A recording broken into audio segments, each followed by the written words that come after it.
Hello guys, আমি বাড়ি ফিরে এসেছি। তো দেন এখানে আমাদের রান্না হচ্ছে আজকে চিকেন ভর্তা। চিকেনটাকে আমি গরম মশলা, তেজপাতা, এলাচ, লবঙ্গ দিয়ে ফুটিয়ে ভালোভাবে সেদ্ধ করে রেখে দিয়েছি। এখানে পেঁয়াজ আর লঙ্কা নিয়ে নিয়েছি, দেন পেস্ট করেছি আর টমেটো পিউরি বানিয়েছি। ফ্রেশ 5টা টমেটো নিয়েছি, 4-5টা। দেন তেল দিয়েছি, গরম করেছি। তেলটাকে ভালোভাবে গরম করে পেঁয়াজ আর যেটা লঙ্কা পেস্টটা পুরোপুরি তেলে ছেড়ে দিলাম। নাড়তে নাড়তে বেশ ভালো এটা শুকিয়ে গেল। শুকিয়ে গিয়ে জলটা পুরোপুরি যখন টেনে নিল, যেটুকুনি জল ছিল পেঁয়াজের জলটা, দেন আমরা এখানে দিচ্ছি 1 চামচ আদা, 1 চামচ রসুন, মানে আমি 1.5 চামচ মতো একটু রসুন দিয়েছি। রসুন দিয়ে জিনিসটাকে ভালোভাবে কষাতে হবে।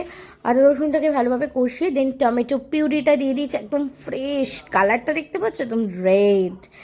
সুন্দর করে টমেটো পিউরিটা দিয়েও কন্টিনিউ কষাতে হবে মিনিমাম 7 মিনিট মতো। দেন লঙ্কা গুঁড়ো দিয়েছি 1 চামচ, হলুদ গুঁড়ো দিয়েছি। লঙ্কা গুঁড়োটা একদমই ঝাল মতো, যে যেরকম ঝাল খেতে চায়।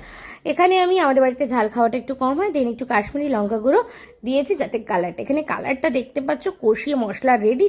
জাস্ট ডিমগুলোকে সেদ্ধ বসিয়ে দিলাম। 5টা ডিম সেদ্ধ বসিয়ে দিয়েছি সাইডে। চিকেন সেদ্ধ করার জায়গা থেকে আমি বড় বড় চিকেনের ব্রেস্ট নিয়েছিলাম, ব্রেস্ট পিস, তো সেটাকে শেডেড করে নিয়েছি। দেন একদম দুটোকে মিশিয়ে নেড়ে ক্রিম দিয়েছি একটুখানি লাস্টে, যেটা ভুলে গেছি দেখাতে, উপর দিয়ে ডিম দিয়ে সুন্দর করে ডেকোরেশন করে দিয়েছি। Bye bye.